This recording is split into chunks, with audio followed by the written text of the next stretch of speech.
And go.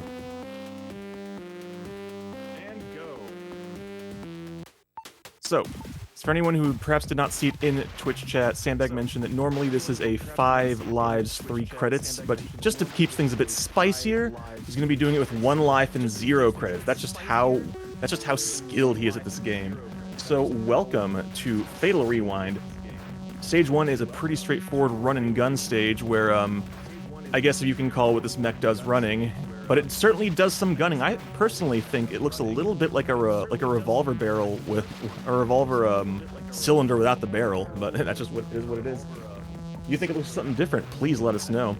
But 1-2 introduces probably the main mechanic you're going to be seeing throughout the rest of the run, shaped keys. You see it right there? That picked up that little amber triangle, put it in the amber triangle-shaped hole, and that's just how it rolls. We're going to be seeing that throughout the rest of the run. And we're also going to see the first of the slight fun little exploits here. Sandbag at the end of the stage, which is not a very long stage, is going to actually prevent the screen from scrolling up so that when the mech climbs to the top to finish things, well, it'll be a little bit quicker. And also, check out this fun weapon he's got right here. This is called the Minesweeper. It shoots square mines, just like mines in real life. We hope you enjoy it because even though it appears in a couple of other stages, you'll not be seeing it again. But that's fine, you just get a whole lot of variety, because this game does actually have a pretty wide variety of weapons. You got your minesweepers, you got your triple shots, you even got your side shots. But it's pretty fast and furious. Now we're going on to level 2, stage 2-1 here. So this is, you're going to see an item called a water freezer. Don't worry about it, Sandbag isn't going to need it in this stage, but it will be making a comeback later. There is also an enemy we're going to be coming up on here in a second who, the best way I was able to note it was Big Wiggly Boy. I'll point it out when we get to it. And that enemy is more or less unkillable, so it's just going to be a lot easier. There it is, look at it wib wobbling around. See, Sandbag's just trying to kill it, it just won't die, so just going to dodge it, it's fine. It's all about the time save, don't gotta kill everything.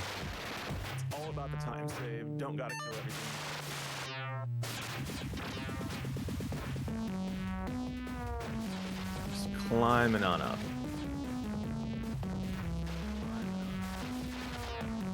Yeah, the big thing about this game is it just introduces mechanics every few stages and then just...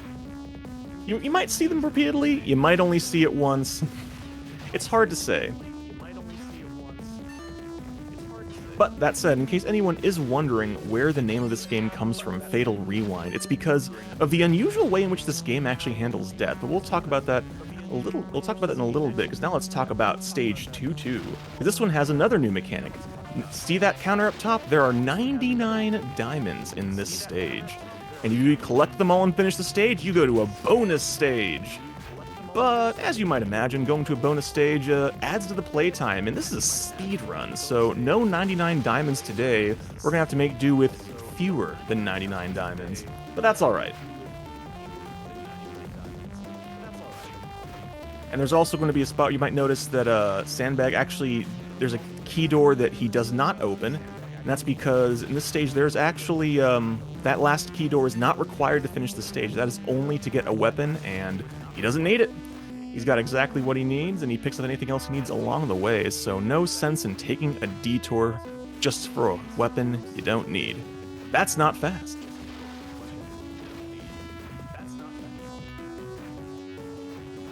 Goodness, I will say, though, one thing I have noticed from watching Sandbag go through some of these runs is the level layouts are very labyrinthine, so just to be able to make sense of them, route them out, and grab the keys and put them down in the most efficient way is, I can imagine this game is a lot longer played casually, and Sandbag's going to go ahead and do it here in barely over 20 minutes.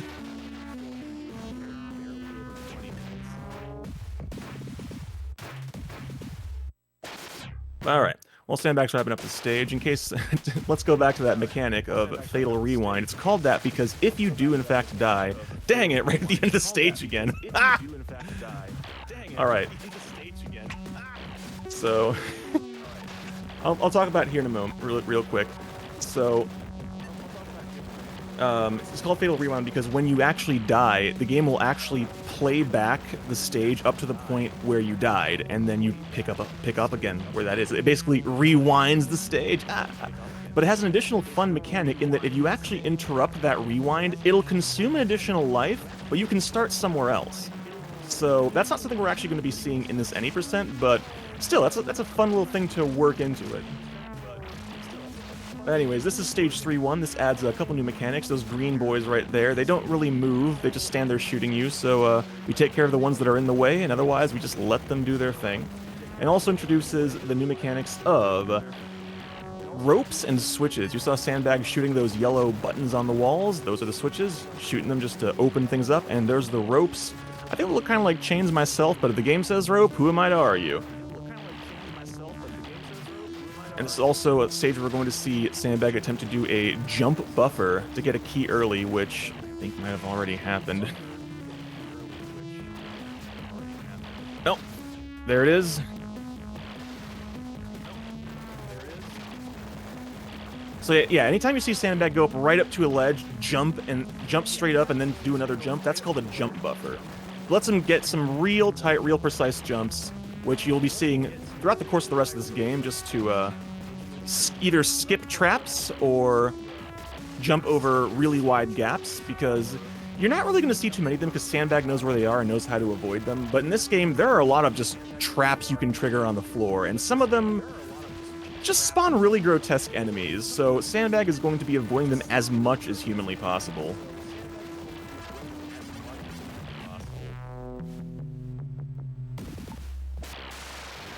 Alright, on to stage 3-2. So, the diamonds are back once again. This time, though, you do have to collect all of them. And also, you notice that Sandbag picked up the water freezer, and he's actually using it this time, because you see that stuff at the bottom? That marinara sauce down there is actually deadly, and after the countdown, after the countdown timer at the bottom, well, at the top right corner, hits 0, it's going to start rising, but the water freezer stops that timer for just a little bit, and that's all the time Sandbag needs to get ahead of the water and never have to worry about it again. So definitely useful in this stage, even though it was not useful before, but hey, we take those W's or we can take them.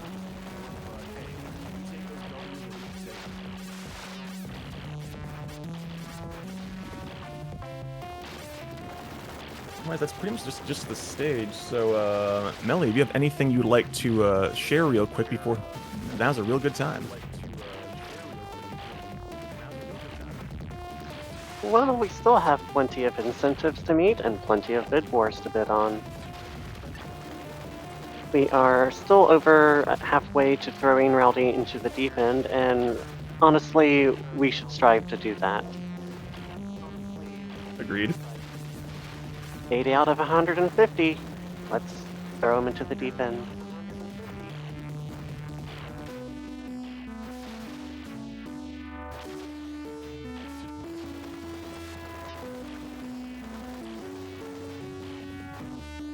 Do you have any good upcoming bid wars? I am pulling those up right now.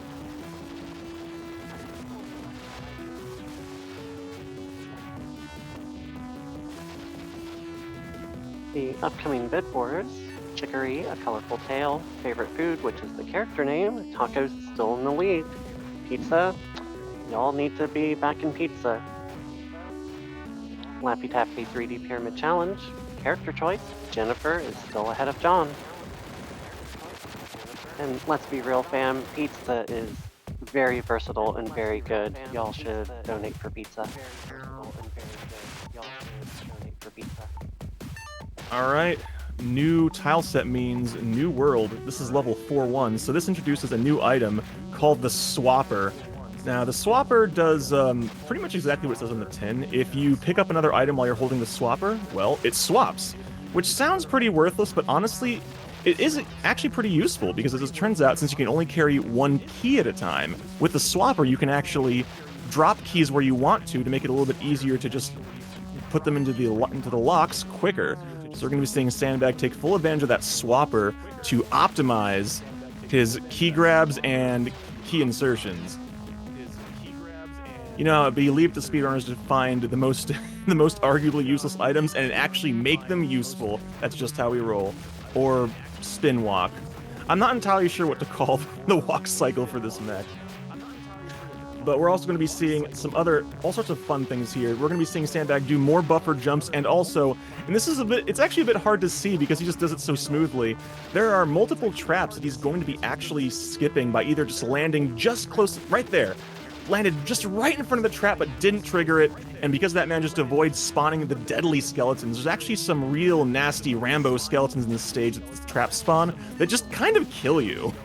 That's how mean this game is. You very much get the idea this game was designed to draw out playtime by making you cry. But Sandbag has no tears today, he only has speed, and he's showcasing it very well. But he does, however, have to be careful this stage. Ooh, nice right there. You saw right there that jump buffer avoided another trap. And these trap skips are actually allowing him to also skip keys. He actually is skipping a total of 3 entire keys in this stage. So that's a pretty big time save. This stage is already pretty long, but he's managed to shorten it considerably. Very nice. Very nice. All right. Fortune introduces another new mechanic here. See those smiling faces at the top? We have silver and gold skeleton tokens. Now, it turns out you could collect precisely 10 of each to finish. You need to collect 20. But that's actually, Sandbag has told me that's actually pretty risky, so he's going to opt to not do that here in this marathon run today. Going to play it a little bit safer.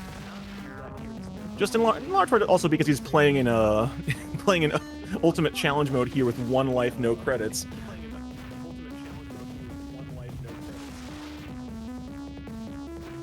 But anyways, you saw there right early on, he picked up that triangle key. He actually had to do some very precise positioning there, because if he went just a little bit too far left, it would have triggered a trap. And, well, we know how it is with traps in this game. So we're also going to be seeing, again, more buffered jumps, just try to get to areas faster, and also keep his eye on the count at the same time to make sure he doesn't miss anything. Oh no. Alright. See right there, he can press A to fast forward the rewind, or he can just interrupt it whenever he wants to just pick it up again.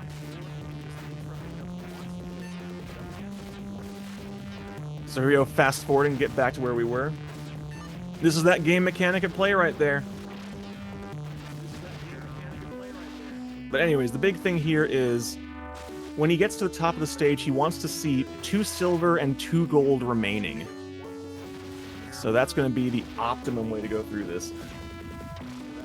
Still fast forwarding. He does not want to spend a life he does not have to spare. And here we are, back in business. So that was looked like it was a buffer jump. He did not quite manage there because and there we go, nicely done. Again, those buffer jumps let him skip traps and jump some really tight gaps, but they are very, very tight. He's even just the tiniest bit off. Well, you saw what happened. But Sandbag has been keeping me up to date with his practice runs, and he's been doing real well. So I am not worried. I believe in Sandbag. And with that, all skulls collected that you need to finish. On our way out of stage 4-2 and into World 5. We're getting there, folks. There are only 6 worlds in this game. So Sandbag's just tearing through. Showcases some more of the weapons here. A little bit of the tri-shot. Some missiles earlier. Doing some key swapping. Moments like that, you understand why the key swapper in the earlier stage was so useful. Because otherwise, you can only carry 1 key, then you gotta run all the way back to get the other one. Well, actually, it's a fun thing to mention. This game does actually play another mean trick on you. This game's just full of those. There's actually something that looks like the swapper, but is not. It is a mean lie. It's a red herring. In fact, it is so much of a red herring, it is a literal red herring. That is the level of humor we are running on in this game. I kind of wish I was kidding, but at the same time, I can't help but actually respect that to a point. Also, that looks like a big clock up there. I'm still not sure what it is. I mean, this game's got some interesting visual design. I still genuinely don't know what some of the things are, but honestly, I feel it kind of adds to the mystique of it all. Like, what time is it? It's no time. And he did it. We out of there. 4-2 done into 5-1. Now this stage has the biggest skip of the entire run. It actually doesn't involve jump buffering. What he's going to be doing here is he's going to hit a few switches, spawn a platform, activate a teleporter, and then when he inserts the third shaped key a little bit further along, he's going to attempt to overload the sprites, because as it turns out, to finish this stage, he has to activate a bridge and get rid of a wall to be able to get to the exit. But if he has enough sprites on screen, the wall doesn't spawn and he can just walk through. But he has to be careful, because it could also despawn part of the bridge. So he's going to need to play it just right.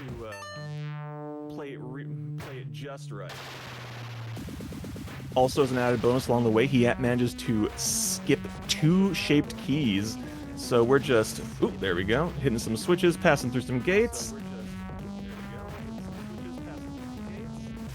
And then on top of that, he's going to do a bit more of that screen scrolling tricks that we saw in the second stage. So coming up here, deactivating force fields.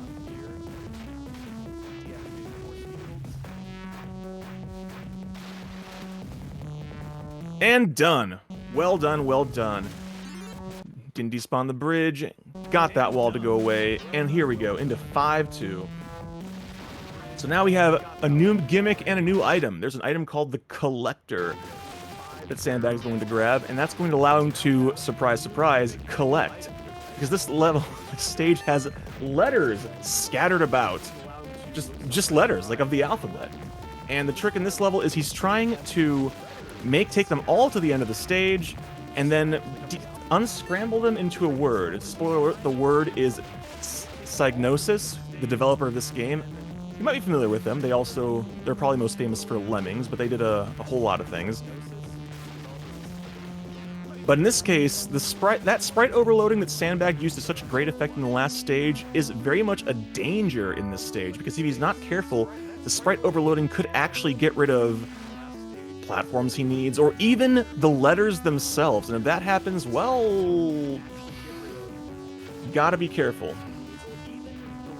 Can't complete the level without them. So that's why you're going to be seeing Sandbag sometimes seem to stop and kill enemies when he doesn't have to. He's doing it just to make sure that he does not overload the sprites and despawn letters, because that would be bad news all around. And we're not about bad news here, we're about the good news. And the good news is finding all the letters and spelling Psygnosis, apparently. The good news is finding all the letters and spelling Psygnosis, apparently. But that's really all there is to 5-2. There's a bridge spawning right there, just killing more enemies as we go. That's really all there is to 5-2. There's a bridge spawning right there, just killing more enemies as we go. Yeah, another thing you might notice is that the length of stages can vary pretty wildly. In some cases, just because Sandbag is doing skips with all the buffer jumping and things just to skip keys. In other cases, just because the stages just really are that long and labyrinthine. You know how it is with early 90s console games. You gotta get your money's worth.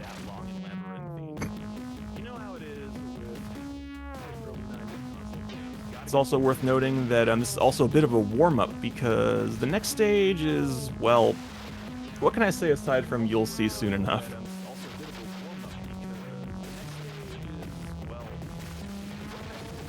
So while we're wrapping up the stage, Melly, you got anything else you'd like to plug? Well,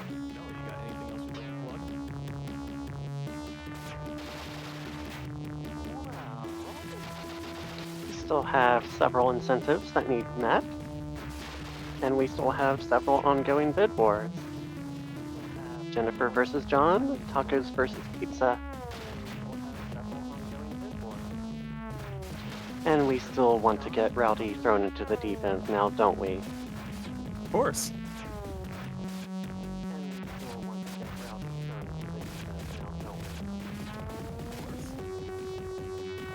All right, here we are. This is the big puzzle of the stage.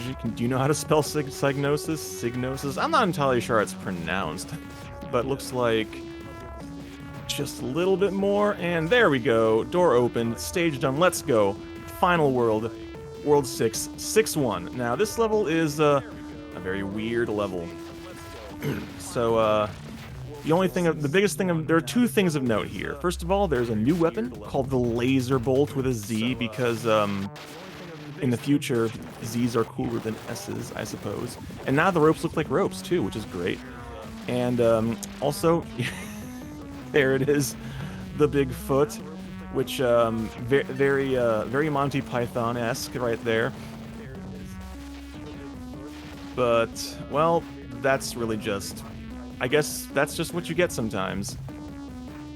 Because, I mean, Psygnosis was a UK developer, if I'm not mistaken, so that's pretty... that's not completely unexpected, not unheard of. But there's a whole lot of teleporting in this stage, whole lot of ropes, whole lot of climbing. Just, again, if you don't know where you're going, you are going to get so horrifically lost. But thankfully, Sandbag does, in fact, know exactly where he's going. So... just...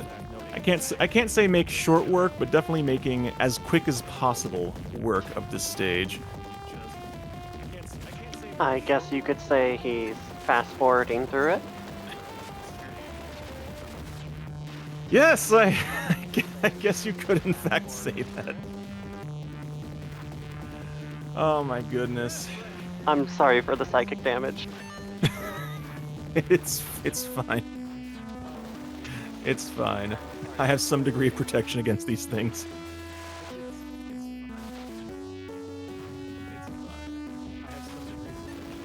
I will say though, I feel like this. I can't tell if this game would be improved or made more confusing by reading the manual, because it's one of those things where the levels are just kind of varied from caves to Greco-Roman to I don't even know what to call a couple of those other ones, and you're just wandering around in this mech that looks... I'm still not sure what to call this mech.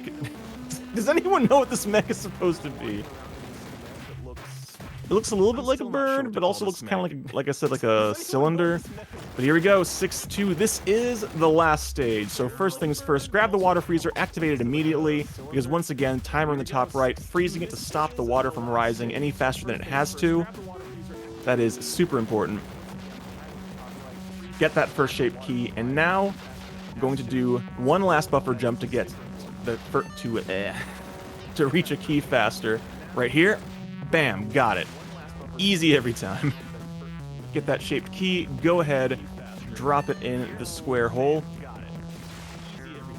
Now, this next part is also... oh, there we go. Now we actually get to see the water rising. That lets you know just how high the stakes are in this final stage. Now, Sandbag wanted me to point out here that there's a whole lot of shaped keys and keyholes in this stage, but the important thing... I almost said the key there. I need to stop using that word so much. The important thing is he's got to do it in a specific in specific areas in specific ways, because if he's not careful, well, he can get tripped up and discombobulated, because this stage is just one gigantic mess of keys.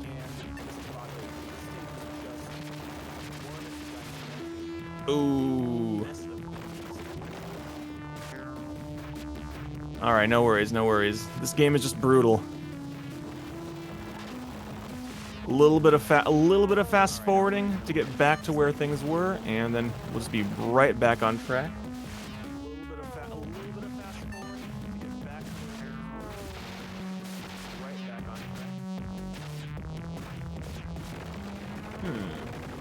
Some sort of chicken walker, I guess so, because it does kind of have like that that bird leg thing going. All right, there we go. So we back in business. Grabbing the keys he needs where he needs them. Oh my goodness. Just, that's the brutality of these last couple stages. Just Psygnosis really just wanted you to to not be able to beat this in a weekend. You know how it is. It is kind of interesting how after a certain point in video game history, the fear of people renting games instead of buying them just actually started influencing game design. Alright, back in business.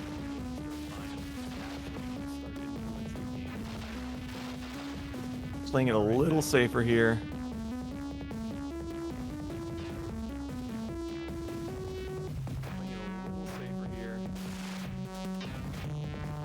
Because after all, Sandbag is playing this in challenge mode here. No extra credits, just has to make sure to make it work. And this is the last stage. He's so close. Just has to finish the fight.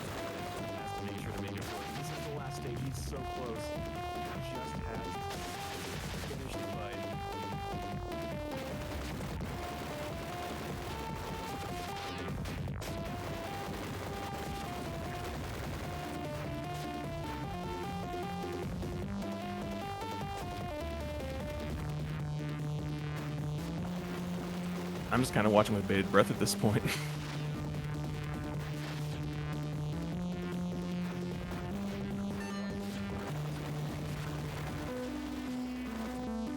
Playing it safe there. It certainly is a bit tense. Yeah, definitely. You know how it is, though. I mean, you can do all the practice in the world, have the best runs right before your marathon run, but then just that marathon luck just does it to you. Sandbag not letting it get him down, just carrying on, taking care of things, grabbing those shape keys as he needs them, putting them where they need to go, not letting himself get discombobulated.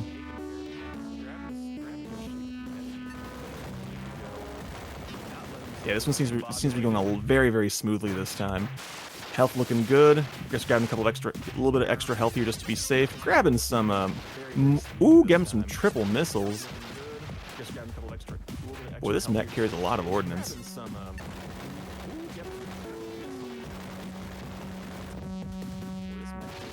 One last thing we're going to see him do a very precise jump in order to try to insert the final key faster, so you can finish the stage just that much quicker. Which in time will be coming up here as soon as he finishes the stage and climbs out.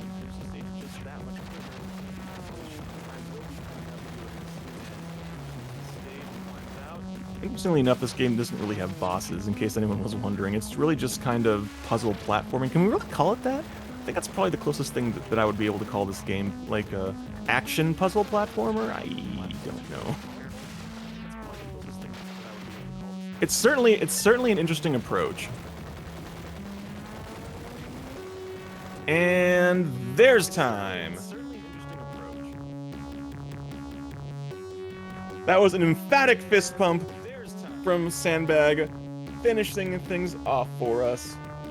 Nicely done. And in case you're wondering, the game actually tells... I feel this is some kind of game show, because the game actually tells you, congratulations, your reward is your life. Gee, thanks. And is it a lizard bot? I think it's a bit of a lizard bot. Okay. GG, Sandbag. That was rough going, but you pulled it out. Nicely done.